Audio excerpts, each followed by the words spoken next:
Bom dia, boa tarde, boa noite. A gente está aqui hoje num formato um pouco diferente, talvez voltando um pouco ao formato original do podcast MVP, né, a gente gravando não no estúdio, mas gravando online. Então, seja muito bem-vindo, seja muito bem-vinda a mais um episódio aqui do nosso podcast, que a gente traz figuras, gente relevante do mercado para falar sobre as principais tendências de tecnologia, inovação e sobre o mundo dos negócios. E hoje, aproveitando o hype aí do momento, a gente não pode deixar de falar sobre a bolha da AI.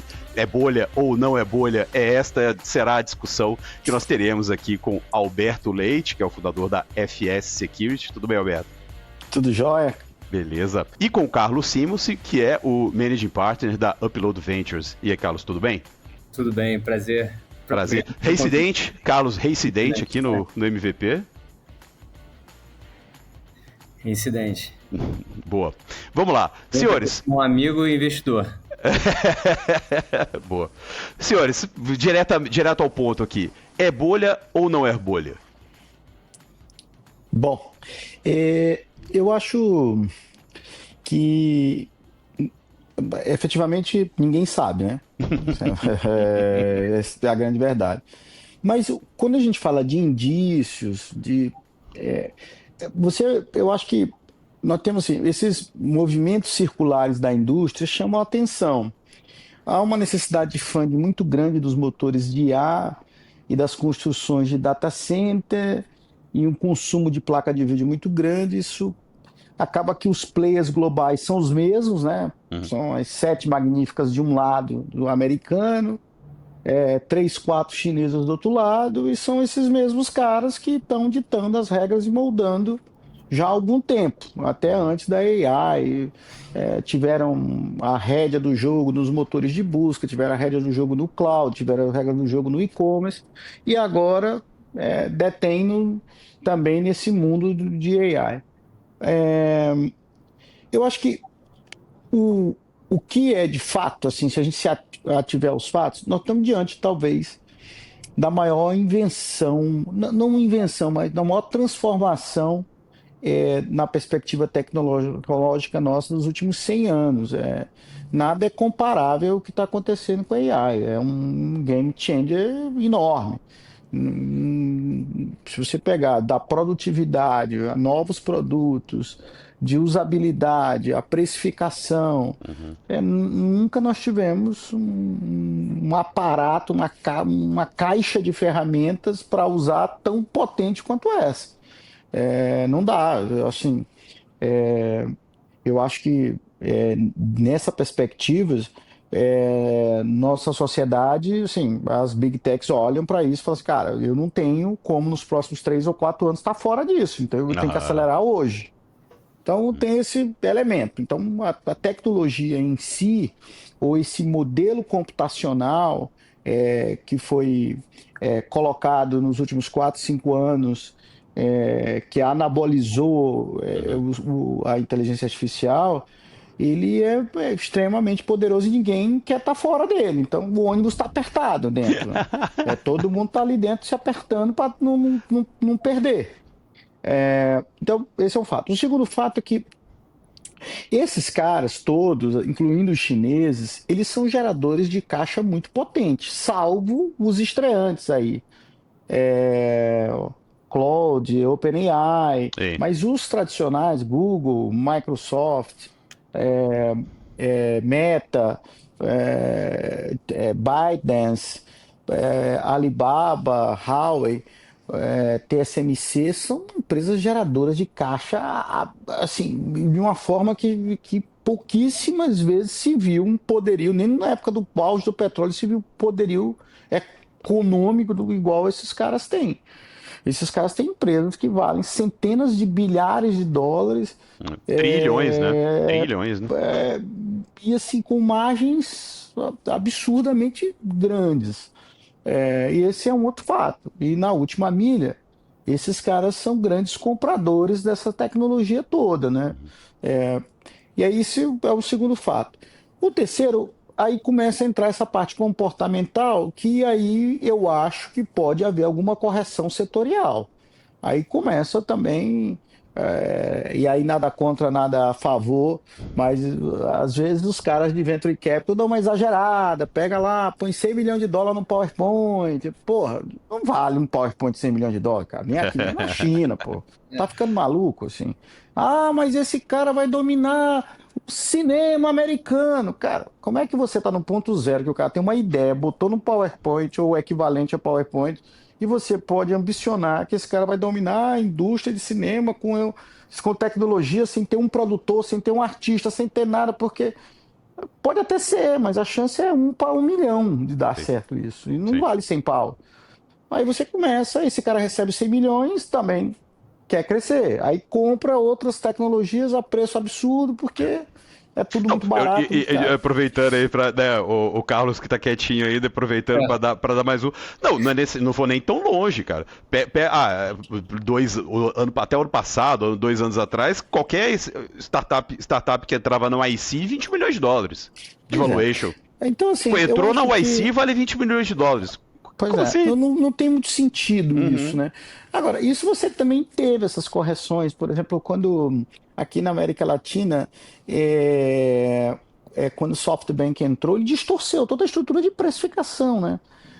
E aí, de novo, eu não estou culpando o indústria de Venture Capital, a ideia aqui não é culpar, é analisar o fato. Sim. Então, eu acho que setorialmente, eu acho que a gente está mais para uma... historicamente, no mundo de tecnologia imagina que a Microsoft foi fundada em 75, tem 50 anos, portanto. Então, de 75 para cá, pegando uma janela de 50 anos, entre tecnologia, mídia e telecom, a gente teve lá a bolha do .com, essa é diferente da de hoje, bem diferente, dessa de hoje, na minha opinião, mas talvez tenha uma ali de 2001 nas telecoms que se assemelha, onde você teve muita correção, teve um excesso de capex, e aí teve aí correções futuras e o mercado estabilizou. Eu acho que aqui a gente vai ter correções pontuais, mas uma bolha, eu acho que não é, pelo menos na minha opinião, não é provável. Pode acontecer? Eu acho que pode. A gente nunca sabe exatamente o que está por trás. Por exemplo, sei lá, uma empresa chinesa inventa um processo computacional muito superior ao Transformer, que é a base essa nossa hoje dessas IAs, que, como o DeepSeek trouxe, é infinitamente mais eficiente. Uma empresa de energia nuclear francesa, estou dando um chute qualquer, francesa inventa um jeito de consumo de energia através de base nuclear infinitamente superior ao que a gente tem hoje. E isso, cara, não vai precisar de 10 trilhões de dólares de data center, nem 20 trilhões de dólares em energia. Nós vamos precisar de 1 trilhão. E o valuation dessas empresas secar. Mas vamos imaginar que isso aconteça. O que acontece com a Meta no outro dia? Vai dar uma perda no investimento e o Instagram vai parar de funcionar? Ou de vender? Vão parar de vender anúncio? E a Microsoft vai parar de vender? Essas empresas são muito poderosas na sua essência, como a Huawei, como a ByteDance, como o AliCloud, o Alibaba, são muito poderosas. Então, eu acho que diferente, por exemplo, quando aconteceram a crise das .coms lá, da bolha.com, você tinha com grande força dominante a IBM, que realmente tinha caixa, tinha poderio, tinha uma. Todas as outras era Universo Online, a América Online. Era meio que. Estava muito concentrado em investidores de varejo. Você era uma coisa meio Reddit ali, né? Mas, meme assim, stock, era quase um meme stock. Nem não existia ainda, né? Mas. Pois esse é um bom ponto. É porque, como foi pequeno o tamanho do mercado das meme stocks, assim, não era relevante, mas machucou muita gente. Mas, no entanto, não destruiu o mercado de ações. Tá. Ou se você pegar as meme coins ali, 2021, a loucura que foi aquelas meme coins que disparou e tal. De novo, um negócio que o mercado virou ali 150, 200 bilhões de dólares, mas não machuca o mercado, mas por outro lado, Ethereum e Bitcoin continuaram na sua saga, crescendo. e funcionando. Correção houve em 2022, 2023, houve, o Bitcoin desceu para US$ 16.000. Depois voltou ao seu rumo. Então, assim, de maneira geral, a minha leitura é que correções haverão, claramente se vê excessos, excessos de análise, excesso de otimismo, há o famoso medo de estar fora, claramente você vê isso. Mas eu não Carlos. vejo nenhum elemento nos balanços das grandes companhias que lideram o investimento disso, eu não vejo nenhum elemento que está degradando. Eu acho que, inclusive, aumenta a barreira de entrada para elas, né? Assim, esse jogo de você ter mais customização via solução, a meta que o exemplo que você deu, cada vez mais customizado, cada vez mais você tem processamento de token e portanto, você conhece mais o consumidor na ponta, mais ele se diferencia, mais aderência ele vai ter, mais monetização ele vai ter. E diferente da .com, você não tem tanta exuberância em valuation como você tinha em 2001 versus agora, em 2000 versus agora, você tem uma concentração em mercado privado, né, que são provavelmente fundos de venture capital ainda tentando participar de uma corrida que não é feita para uma startup pequena, que não vai conseguir ter o capital para competir. Então, eu acho que, eu concordo com o Alberto, tem exageros, mas quem está bancando essa conta tem balanço para aguentar. Você pode ter uma correção no mercado, também. Você pode ter uma correção no mercado, mas o balanço dessa empresa ficou tão forte, você Microsoft, junto com o OpenAI, agora com o Anthropic junto, eles podem fazer esse jogo ad infinito, teoricamente, né? Assim, você tem acesso ao mercado de capitais, balanço, aí da outra ponta você tem receita. O Rebirth da Oracle é outro grande exemplo. Sim, total, cara, é impressionante o que aconteceu, né? O Larry, quer dizer, nunca foi um cara não bilionário, né? Mas muito mais, O que aconteceu, acho que talvez a última grande reengenharia de uma empresa que a gente tinha visto era da Microsoft com o Satya, né? E agora a Oracle com o próprio fundador e com o próprio Larry. Eu estava no evento deles há uns dias atrás, o AI World, e assim, pelo menos o que eles estavam vendendo lá e o que a interpretação que eu tive a partir dali é que a aposta dele, que sempre foi de ponta a ponta, né? Do hardware ao software, só que num ambiente fechado, né, que ele sempre foi, né, ambiente Oracle ali, agora que eles estão indo para agora que o mundo é só hardware ao software, só que com a proposta de ecossistema, de trazer gente para dentro, parece que realmente que a Oracle é essa Coca-Cola toda mesmo, né, parece que ela está bem posicionada de fato para surfar esse novo momento aí, que é isso, né, hardware mais software, né. E do outro lado, o OpenAI reclamando que não tem enough compute, que não tem ainda data center o suficiente, assim. Aí você não sabe, assim, tem data center e data center para quê? Aí você tem um approach chinês, que é você dar para o usuário final o máximo de uso possível, e você tem um approach americano, que é você chegar a ter tanto poder computacional para chegar ao AGI ou ISI, que eu também não vejo, assim, uma finalidade prática, assim, a gente chega em AGI, e aí, o que acontece? Boa. Eu acho que assim, e aí depois a gente pode até falar mais um pouco sobre isso, em cases de companhia tradicional, eu ainda não vi um agentic workflow que de fato substitua uma área inteira, ou por exemplo, um grupo de analistas de equity de banco, ou entry level para um escritório de advocacia. A gente não está lá ainda, e as previsões são muito otimistas de tempo, assim, daqui a 1 ano isso vai acabar, daqui a 2 anos, eu acho que vai demorar um pouco mais, até por uma questão de adaptação. Cara, assim, as empresas têm uma certa letargia de maneira geral, nos Estados Unidos também as empresas hoje também seguram um pouco para demitir por conta de toda essa política de imigração. Pô, se eu demitir esse imigrante aqui, não está entrando imigrante novo, eu não sei o que vai acontecer amanhã, deixa eu segurar um pouco. Mas se pudesse, assim, talvez para a tua audiência dizer assim, o que a gente deveria prestar atenção? Essa referência circular ficar cada vez mais intensa.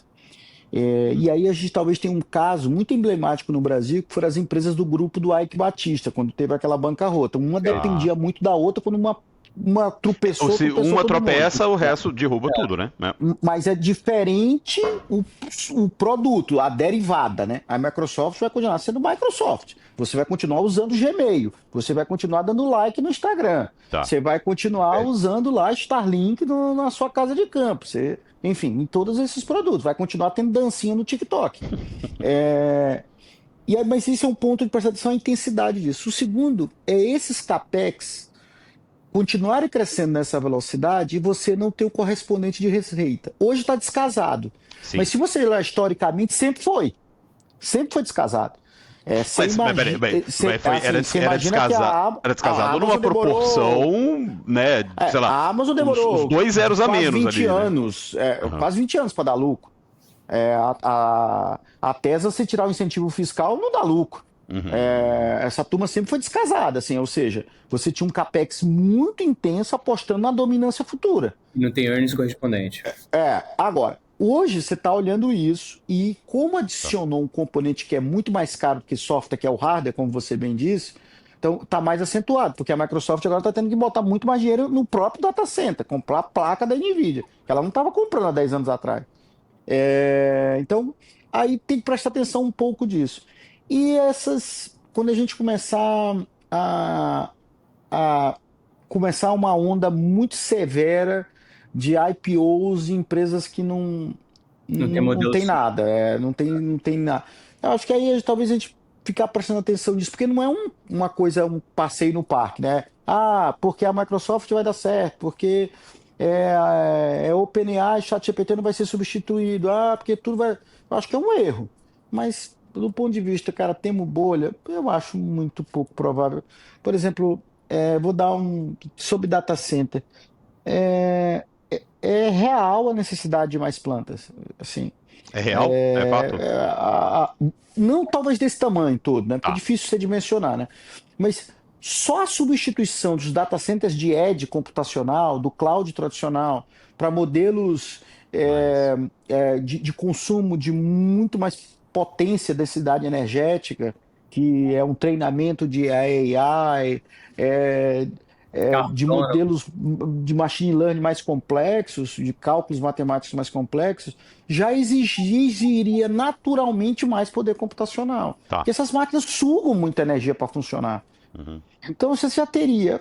Tem um otimismo. Por exemplo, quer um exemplo perto nosso? O metaverso da Meta. O que a Meta botou aqueles 50 bi de dólar? O que aconteceu com o metaverso? Cadê o metaverso? Foi o plano de corte de custo que ele fez no ano seguinte. Exatamente. Cadê o metaverso? Ninguém falou nada, mas virou contratação do Ilha lá, né? Dos caras da OpenAI, né? E onde é que ficou o NFT e os meme coins todos? O próprio Apple Vision. Que a Apple já deu para trás também, né? Já deu para trás um ano de lançamento. Quer dizer, pode haver essas correções. E eu acho que haverão. Eu acho que, sem dúvida, tem um fenômeno de excesso aí no ar. Mas a ponto de bolha, eu acho que nós estamos um pouco distantes. A bolha implica numa correção muito grande, né? Eu acho que se não tem ainda investidores de varejo nisso... Assim, tem uma concentração no mercado americano, nas Big Seven, entendo, mas não vejo o varejo fazendo altas especulações o que você vê no mercado privado. O mercado privado está realmente muito exagerado, muito concentrado em poucos nomes e o dinheiro sendo, como você falou, sendo drenado por IA. IA, né? Mas, por exemplo, agora está me fugindo aqui o número exato do valuation da OpenAI hoje, das últimas rodadas dela. 500 bilhões. 500 bilhões. Hoje. Será que vale a pena eu entrar? Pois mas já, beleza, vamos fazer o IPO da OpenAI, abriu a janela, vamos fazer a IPO. Cara, não tem esse dinheiro. As empresas valem mais de um trio, você conta nos seus dedos, certo? Então, assim, no base case, o cara vai fazer o principal dele. Né? Assim, ele vai fazer menos de 2 vezes. Menos de 2 vezes e principal no caso esperado. Então, eu acho um entry point muito alto. A empresa está fazendo o quê? 12 bi de receita e espera ser profitable até o final da década. Então, assim, isso é o Sam Altman dizendo que vai ser profitable ou nunca ou daqui a 10 anos. Né? Você não sabe muito medir o que é resultado disso. Volta ao ponto do Alberto. Assim, o earnings não está lá para corresponder. E a outra coisa que eu não estou vendo também é assim, esse efeito esse lag effect em empresas tradicionais, eu não estou vendo, por exemplo, uma melhoria da oferta de serviço de, por exemplo, banco com soluções de crédito ou e-commerce. É aí que eu ia entrar. Você vê os principais players com uma certa cautela ao investir, né? O Mercado Livre, eu acho que é um grande exemplo disso. Muita cautela, fazendo coisas com sentido e não colocando... Esse é o ponto. Quer dizer, tem toda essa a venda dessa possibilidade de automação, né, o medo de substituir empregos, né, e tal, etc, impactos na economia. Mas, early days, tem, né, 2, 3 anos aí que esse negócio tá pegando de fato. Mas, cara, até agora o impacto na economia real ali, geração de PIB, de melhoria, de desempenho, até agora não apareceu em lugar nenhum, né? Índice de produtividade não apareceu, O que você talvez possa ver, assim, no horizonte de médio prazo, lá de 3 a 5 anos, seria talvez o AI vir para o mundo físico. Isso poderia fazer uma diferença enorme.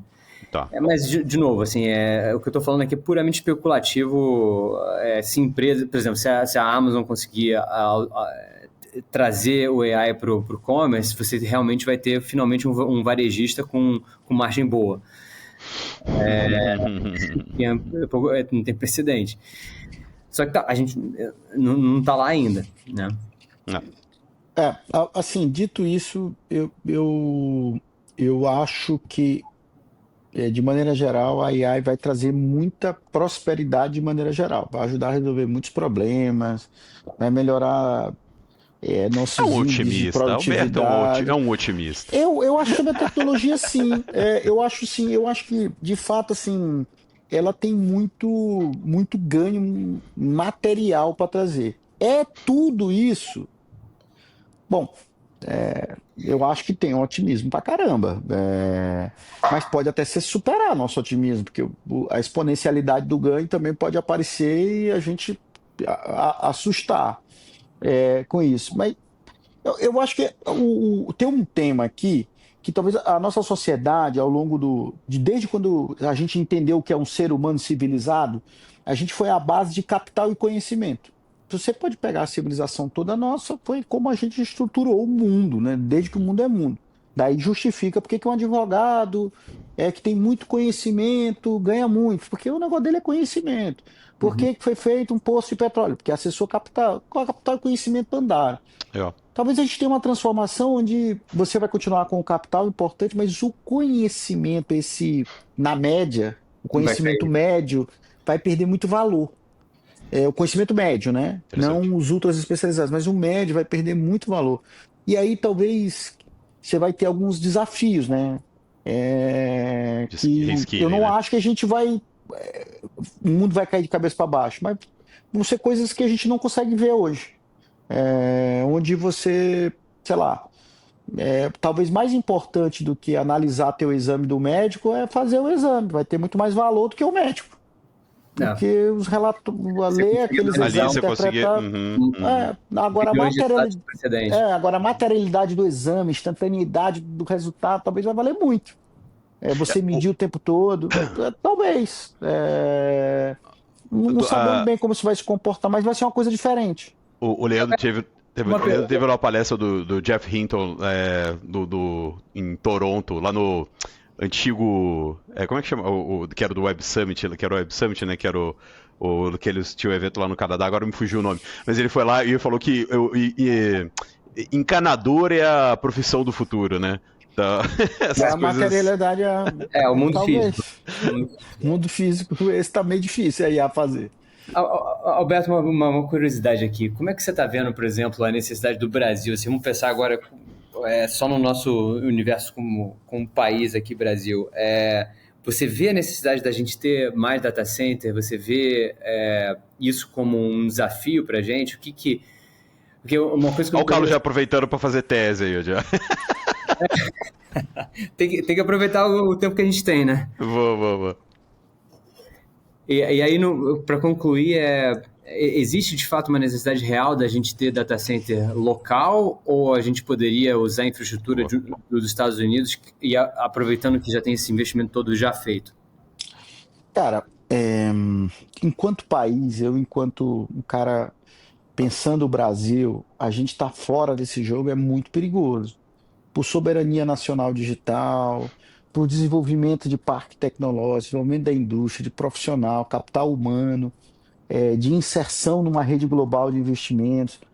Eu acho que vai custar muito caro para a nossa sociedade não estar nessa corrida. Nós já perdemos várias, né? Sim. A gente não deveria perder esta. Por quê? Porque nós somos um país que, de qualquer forma, aqui nós não temos nenhum elemento de desastre natural ou religioso que torne um país meio caótico. Nós não temos. Podemos reclamar de alguma decisão judicial, reclamar de alguma decisão política, mas a democracia funciona. Sim. E você pode ver. Dependendo do jeito que você olhar, até a nossa funciona muito melhor do que em outros lugares, né?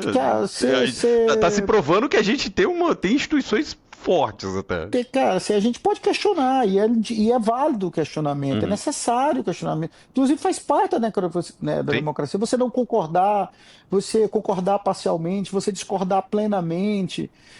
Então, o Brasil tem essa certa vantagem. Nós temos uma dimensão territorial e temos uma capacidade de geração energética meio que única no mundo, né? Nós somos um país predominantemente 80% é renovável, tropical. 80% da matriz é renovável, já. Essa conta pode ser feita de duas formas. Dessa forma mais otimista, que diz 80%, que a gente basicamente exclui o petróleo dessa conta, mas se botar o petróleo para a conta, é 51%. Então a gente já é metade, né? Poucos países no mundo se dão esse luxo de ser um grid green. Então nós somos. E nós temos assim uma fonte, a matriz energética muito diversa. Além de ser renovável, você aqui tem diversidade de fontes que tem país que é só gás, tem país que é só petróleo, tem país que é só solar, é só carvão. Nós somos pouco de tudo, o que é muito saudável em termos de país. De qualquer maneira, e aí infelizmente eu digo isso, mas nós somos uma mão de obra relativamente barata em dólar. Sim. O que nós não temos? Nós não temos ainda a mão de obra abundante de engenheiro, seja de software, seja de arquitetura de software, elétricos, eletrônicos, mecatrônicos. Nós não temos isso a nosso bel prazer, vamos dizer assim, não tem essa mão de obra no Brasil. Nós temos uma estrutura tributária deficiente e nós temos um problema na transmissão energética. O que quer dizer esses três problemas? São todos resolvíveis. Se a gente não tivesse gás, se a gente tivesse petróleo, não dá para resolver. Tá. Se a gente tivesse aqui ressuscitasse o Hugo Chávez, ele assumisse o controle do Brasil e tivesse 30 anos de ditador pela frente, não tem como muito resolver. Mas os nossos problemas de rever o nosso marco fiscal contábil dos data centers, a gente rever a nossa política de incentivo, é tudo resolvível. Então, assim. Até aproveitando que você falou disso, o Redata, você acha que Redata é uma boa o caminho? É uma boa tese. Eu acho que tem uma MP anterior ao Redata, 1307, que ela fala das EPS, que eu acho que tem um equívoco estrutural. Você não pode imaginar que alguém queira incentivar o setor de data center restringindo a fonte energética. Então é estrutural, o pressuposto dela partiu da equação errada. E aí não tem como corrigir. Então você imaginar que a gente pode ser competitivo num negócio que é 100% global. Se existe uma competição totalmente global, é em data center. O fato da planta do data center estar na Austrália, estar no Brasil, para o Google, é quase que indiferente, dependendo da aplicação. Então você está concorrendo com o mundo inteiro. Então, você imaginar que para ter data center numa zona de prioridade industrial, é necessário que só compre energia renovável e não pode ser energia das atuais fontes, só das fontes futuras. Você está criando uma restrição que vai tornar não competitivo. Em não tendo competitivo como financiamento 100% privado, o capital não vem. Não vem. Capital só vai, não tem retorno, pô. Isso é do princípio do capitalismo. Então eu acho que ali tem um certo equívoco. O Redata, ele já é uma medida boa para dar competitividade ao Brasil. Não suficiente, porque ela não atacou alguns pontos. Conectividade, ela não atacou o grave problema que a gente tem de cabo submarino. Nós basicamente temos 3 zonas de entrada de cabo submarino: Fortaleza, Rio e São Paulo. Praia Grande, São Paulo, Rio de Janeiro e o Ceará. Sendo que desses, o Ceará, o Fortaleza, é onde concentra o maior número de cabos que você pode usar que estão no varejo, entre aspas, né? Que compra no atacado. Em Rio e São Paulo tem muitos cabos privados, cabo da Petrobras, cabo do Google, é muito privado. Então, tem que atacar esse ponto. Se você quer data center no Brasil inteiro, tem que levar conectividade.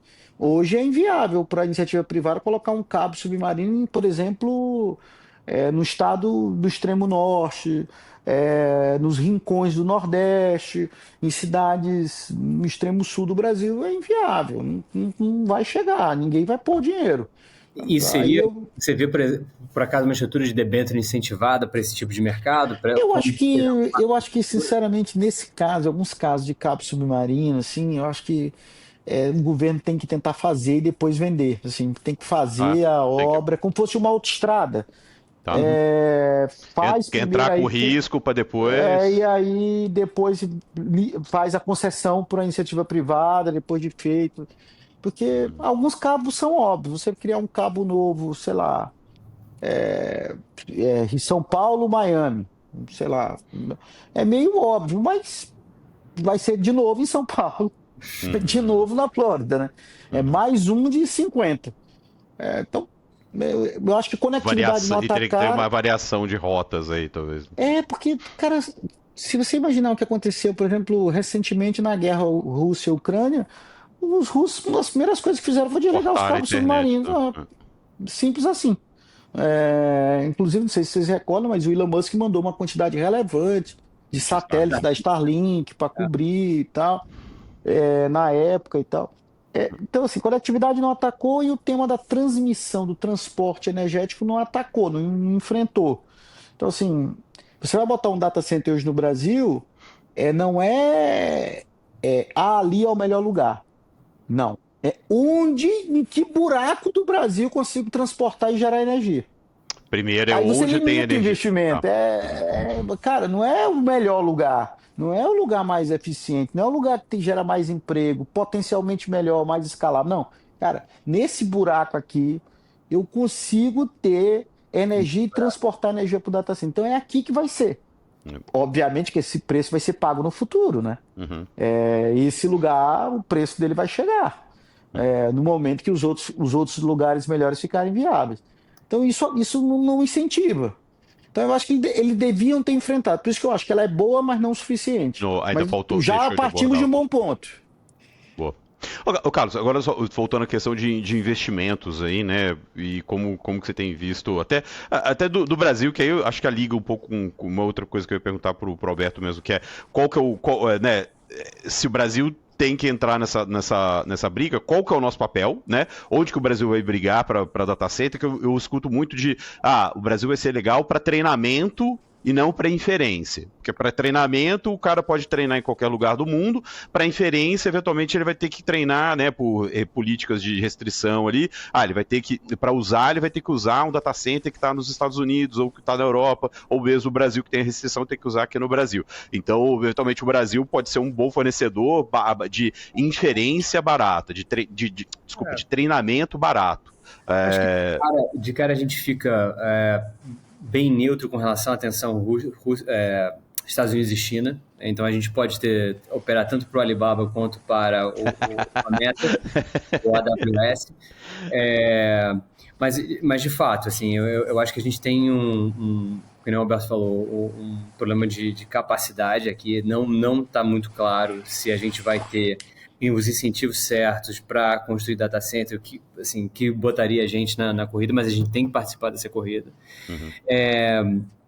Do lado de investimento, agora indo tangencial ao assunto, eu acho que, claramente você teve no mercado uma concentração muito grande em investimentos em IA e poucos nomes, né? Assim, o número de deals o número de transações caiu e o volume se manteve. Sim. Né? Eu acho que no universo de Venture e Growth, IA acaba sendo um jogo quase que proibitivo do lado de compute. Né? Eu acho que para soluções especializadas você tem um sentido de ser. E aí você tem toda aquela história da jabuticaba brasileira, que você consegue ter soluções para o mercado grande, que nem o Brasil. Não vi ainda, talvez com talvez 2 exceções de cases que estão despontando com soluções especializadas saídas do Brasil. E eu concordo 100% com o Carlos. Então, assim, talvez, olha, o Nubank, Mercado Livre, Traction conseguiam atacar esses mercados especializados, mas a gente tem um problema, de fato, do lado da prestação desse compute, né? Que é o que o Alberto está falando aí a gente não tem os incentivos certos para ter... Por acaso, de cara, soluções que precisam de baixa latência, por exemplo, carro autônomo, não tem isso aqui, né? Assim, se a gente quiser botar uma cidade que opera o Waymo, né, não tem como. Não funcionaria por falta de... A gente vai ter que... O carro teria que bater no data center longe daqui para voltar, isso aumenta o risco, seria inviável do ponto de vista de execução. Interessante isso. Eu acho que no fundo aí, eu acho que se você dividir essa corrida AI especificamente, né? Até porque o mundo tá meio cego, só olha AI. Se é uma solução de qualquer outra coisa, não chama a atenção de ninguém. Mas no mundo de AI... É verdade, Carlos, é verdade. Você tem que ter o AI, tem que ser um ponto AI. É o AI native que eles chamam. Você inventa uma palavra diferente para mostrar que eu sou melhor que o anterior, né? Eu acho que se você dividisse esse mundo em 4 grandes submundos, assim, né? Por assim dizer, você teria lá o pessoal das placas, né? Seja no design ou fabricação. Semicondutor puro. Nós só temos uma chance aí se a gente resolver todo o nosso problema ambiental e aqui a gente entregar terras raras e metais raros. Para a produção. Porque design de chip, fábrica de semicondutor, assim, eu não consigo imaginar o Brasil nessa corrida, assim, não tem capital humano, não tem capital de dinheiro, enfim, não tem o menor perigo, e isso eu acho, nos próximos 10 anos não tem o menor perigo disso acontecer. Eu veria a não ser que a gente invente alguma sei lá, Semicondutor Brás, assim, uma empresa brasileira que se meta... Não, já tentou. Tá lá no sul até hoje. O Semicondutor Brás financiada pelos chineses, né? Foi um negócio desse aí, mas numa condição normal eu não vejo uma Samsung, Intel, TSMC... Tentaram, tá lá funcionando, até quer dizer, funcionando. Não sei se tá funcionando até hoje, mas enfim. Não vejo. Nessa parte, eu vejo um fornecimento de matéria-prima se a gente conseguir aqui minerar isso, a gente conseguir produzir, minerar e tal, porque a gente tem até o metal, a gente não tem a produção, a tecnologia para fazer. E aí os chineses, inclusive, tem 90% dessa parte de produção e mineração do mundo disso. Mas, talvez isso possa ser um ativo nosso a ser explorado com força. Eu não vejo a gente em nada de motor de AI. A gente sair do Brasil um competidor de OpenAI. De novo, pelas mesmas razões, capital humano, dinheiro, eu não vejo. Acho que em aplicações, como bem disse o Carlos, específicas, eu acho que a gente tem talento, tem capital, eu acho que dá para fazer, tem grandes empreendedores, gente nova chegando, gente de segundo, terceiro ciclo fazendo. Eu acho que aí a gente tem uma chance real, assim, por exemplo, na área de antifraude. Uma isso chance aí real de você ter grandes agentes feitos no Brasil. Aí é com a gente mesmo. Por exemplo. Tem todos os cases já conhecidos, né? Tem Quays, tem bancos fortes, consolidados. Você implantar uma solução dessa no mercado americano com 5 mil bancos, um Pix, assim, é complexo, cara.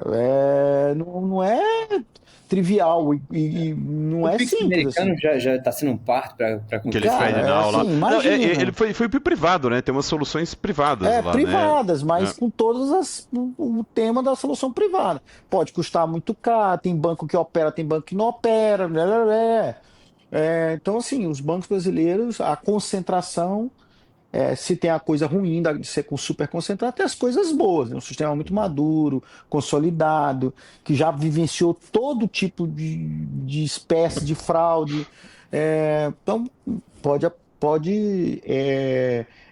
talvez vá acontecer muito rapidamente empresas disso. Essa parte nossa médica, sobretudo do B2C, eu acho que vão haver soluções que o Brasil pode despontar aí de forma relevante. Em próprio cibersegurança, um tema que a gente atua forte. É provável que daqui saiam é, superagentes que são infinitamente mais capazes do que outros de outros países. Pra você ver, né? Cara, esses dias, curiosamente, um amigo meu americano me mandou uma matéria que os Estados Unidos está infestado, aspas, de fraude e no SMS e no WhatsApp. O que é a fraude, Ah, basicamente? É a velha história. Manda lá, olha, chegou sua encomenda do FedEx, clique aqui.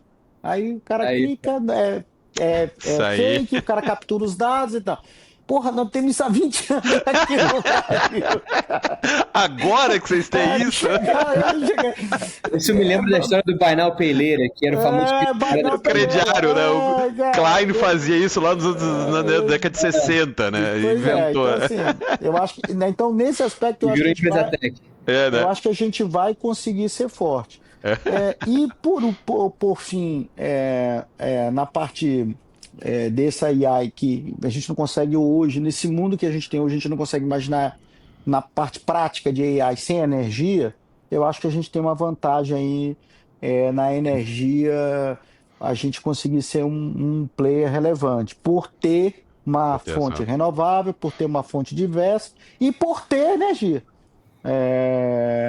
Então eu acho que sabe, uma vez um cara do agronegócio brasileiro, é, eu Cara, você estava falou dando, do agronegócio e eu tô pensando exatamente da JBS comprando usina nuclear. eletronuclear, Cara, o cara saiu de boi para urânio. né? Mas o cara estava numa mesa redonda lá com o cara do agronegócio, e aí um cara perguntou para esse amigo meu do agronegócio, falou assim, cara, olha, eu tô sabendo que os chineses vão fazer agro e tal, e papapá. E esse meu amigo falou, cara, o chinês pode inventar o que for no agro. Ele não vai ter água e sol, que é o que o Brasil tem. É natural do Brasil ter energia.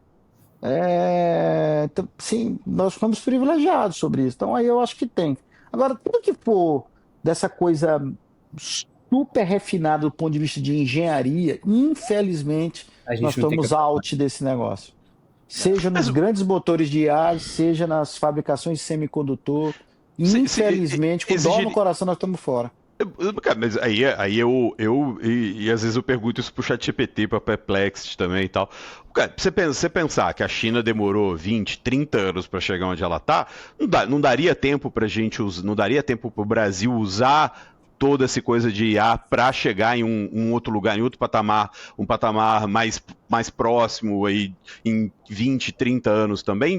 Mas, claro, dependeria de todo um processo, ok. É que eu acho que não, porque a gente tem ciclos de ideologia que mudam a cada 4 anos. Então, cria uma dificuldade natural de você ter um projeto de país de longo prazo. Com tudo que você pode criticar sobre a China, eles têm um poder. Direcionamento, né? Né? E acabou de rolar o mais novo plano aí para 2035, já 22 mil Cara, de pouca per gente se dá conta, capita. cara, mas o chinês tem um modelo, essa descentralização de poder nas províncias, que os governadores têm orçamento próprio, têm meta de criação de emprego, de criação de novas tecnologias. Cara, o Brasil é totalmente ao contrário, né? Super concentrado em Brasília, o Ministério tem pleno poder, os 500 É. deputados têm a voz e a vez de todo mundo. Cara, na China tá na ponta, que é um negócio que não parece fazer sentido quando você entende que é um governo centralizador, totalitarista. É uma ideia antagônica a isso, mas na prática é assim lá. As províncias competem, tem que gerar emprego, tem É uma confusão. empresa. E é uma empresa, com orçamento na ponta, é como se fosse gerenciada por projeto. Segundo, cara, o 996 é muito poderoso, cara. Você trabalhar de 9 da manhã a 9 da noite, 6 vezes por semana, cara, é extremamente poderoso. Eu fui para a China em 2014 e aí um chinês lá tava falando, conversando com a gente, que era o nosso guia lá. Aí ele falou: a gente falando de fim de semana, não sei o que. Não, ele falou: não, trabalho sábado, né, domingo, acho que até domingo, tá, alguma coisa assim. A gente falou: nossa, mas por quê? Ele falou: se eu não trabalhar, alguém vem no meu lugar. Então, cara, e aí é o ponto, cara. Você vê os empreendedores chineses, por mais incrível que pareça, são famintos, cara. Os caras estão agressivos, querendo crescer, expandir, vai. É um negócio assim. Eu sou muito. O sistema político deles, onde você tem um controle da comunicação, do que você diz. Sim. Como se, assim, eu abomino qualquer forma de tolher liberdade. Mas esse modelo deles, assim, na perspectiva de projeto de país de longo prazo, como o Carlos disse, foco ali no resultado, amigão. Vai com tudo. Cara, a BYD construiu a maior fábrica de carro do mundo em 7 anos, cara. Assim, a maior do mundo. Cara, como é que é isso, cara? Bateu. É a maior planta do. É a maior planta. Alberto, a ByteDance tem o controle da geração Z inteiro. Sim, o TikTok, é verdade. O mundo inteiro, assim. Ele diz pro jovem o que ele quer antes dele pensar o que ele quer. Então, verdade. E é uma empresa lucrativa, né? E foi não tinha pensado dessa forma, mas é verdade, total, né? Controla culturalmente, assim, ou influencia. Não falar controlar, mas influencia. Influencia fortemente. Só para ninguém vetar a gente ou censurar a gente depois, eu vou falar influencia fortemente. Influencia fortemente. Mas é impressionante o que esse aplicativo faz, assim, e como ele opera diferente do Instagram. Ele é muito mais polarizador, assim, sem querer dar nenhuma opinião polêmica aqui, mas ele tem um poder de influência muito grande, que pode ser usado exato, pode ser usado, né? Explorado. Agora, então tá, vamos lá. Então, ok, chegamos no consenso de que não há bolha, mas teremos correções. Então, esse mundo novo, o que vai ser esse mundo? Eu até estava comentando com o Carlos antes de você chegar, Alberto. O que é esse mundo novo que é gerado ou que virá dos comportamentos de IA generativa, de tudo que está sendo construído, né? Pô, o Spotify já está dentro do ChatGPT, o Walmart está colocando todo o inventário dele ali dentro, né? Quem vão ser os ganhadores e como que tentar imaginar como que vai ser esse mundo de IA generativa e agentes. Você vai ter que ter uma mudança total de UI, UX, de forma como você interage com eu te falei, a UI da internet vai mudar, assim, de cara já mudou e assim, o jeito que você procura lá no Google, aparecem os links azuis, essa interação vai mudar. Eu acho que o AI para o mundo físico vai ter um impacto grande, e se você tiver agentes, aí você talvez tenha use cases reais em empresa, que eu não estou vendo ainda. Você vê muito, assim, N8N, enfim, você consegue ter um certo nível de automação, mas você não consegue substituir um humano ainda para essas tarefas. Eu acho que isso é plausível de acontecer. Cara, assim, eu te confesso a minha ignorância total nisso. Quando eu olho uma janela de 5, 10 anos, eu não tenho a menor ideia. Eu acho que por exemplo, quando teve a física como a gente conhece, no começo do século XIX, imaginar que ia ter uma bomba nuclear em Hiroshima, Nagasaki, não era tão... Assim, ninguém imaginava aquele treco. Não era Ou nem... quando nossa. inventou a luz por micro-ondas também. O cara inventou a luz, saiu, 100 anos depois tem um negócio aqui, micro-ondas. Você vai esquentar um alimento ou algo do gênero numa caixinha que aperta um botão de power lá. E é muito difícil você imaginar que como vai ser uma sociedade onde o conhecimento tem pouco valor, o conhecimento médio, né? Sim. Um negócio em que 80%, 70%, 60%, 50% que seja do código será feito por IA, imaginar um nível maior de automação. Eu não sei as derivadas disso, sabe? Assim, o que deriva do que, em que impacto isso tem. Porque a tecnologia nunca foi neutra. A tecnologia nunca é um negócio de, tá aí, a tecnologia tá aí, internet, usa quem quer, vírgula. Quem tem o smartphone, quem pode tem comprar o smartphone, meios quem para, tem né? dinheiro, quem não sei o quê. Tá aí o Starlink, para quem pode, para Porque, quem. pá, Então, É, assim, ela não é neutra. Então, assim, tem todo também esse tema geopolítico que é uma coisa que nós vamos ter que conviver, que isso impacta. Por sim, exemplo, sim. em que tipo de ambiente ocidental e oriental nós vamos conviver dos vieses das IAs, né? Porque no final do dia foi alguém que fez, né, cara? Sim, sim. A IA é totalmente. Minha IA, não tem viés nenhum. É bullshit. Não, não tem como. Mas 100% bullshit. Ela é baseada num. Se eu der carga na minha IA, no meu Transformer, baseado em conteúdos. Tô dando aqui, não tenho nada contra o New York Times, né? Sou do New York Times, eu estou pegando Vai todos ser os alguma viés coisa. dos repórteres do New York Sim, Times, claro, seja claro. qual for esse viés. Sim. E a mesma coisa de campo de ciência, campo de pesquisa, enfim, eu de fato eu consigo talvez dizer em 2 anos e dizer talvez onde a gente tenha, mas o tempo que essas coisas aconteçam, eu me sinto incapaz, assim, porque eu acho que é um processo realmente muito grande de transformação. Claro que tem muita fumaça aí, né? Aham. Essas LMs são preditivas, elas não são criativas. Elas são modelos de aplicativo. probabilidade bombados, é como se tivesse tomada anabolizante ali, o treco com um poder computacional absurdo. E todo mundo quer ganhar o jogo com mais poder computacional, da imagem data center. Sim. Porque todo mundo quer ganhar na força bruta.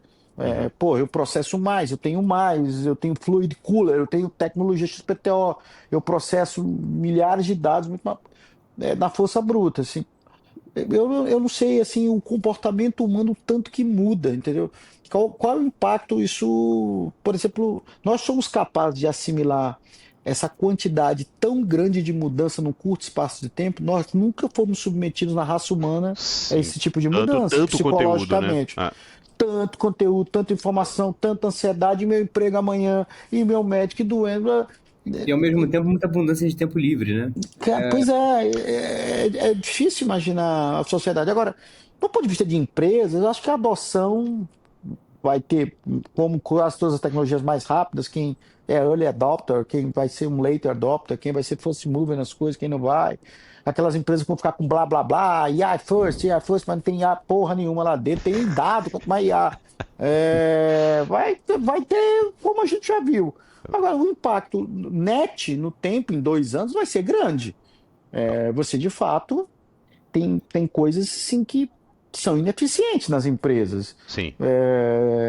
Sim, qualquer. Mas Oportunidades. são oportunidades que virão muitas. Quem tá começando agora, quem tá começando agora ou que vai tá montando um projeto, onde que vocês enxergam que são caminhos, fora energia, fora energia, né, fontes de energia, fora energia nuclear e tal, que também é um investimento grande, o desenvolvimento de chips, que aí é muito também, mas nas aplicações, né, vamos focar aqui, então, onde que o Brasil pode ter um diferencial, onde podem vir novos Nubanks, novos Mercados Livres, novos iFoods, onde vocês acham que quem está fazendo tem que olhar agora para daqui 5 anos?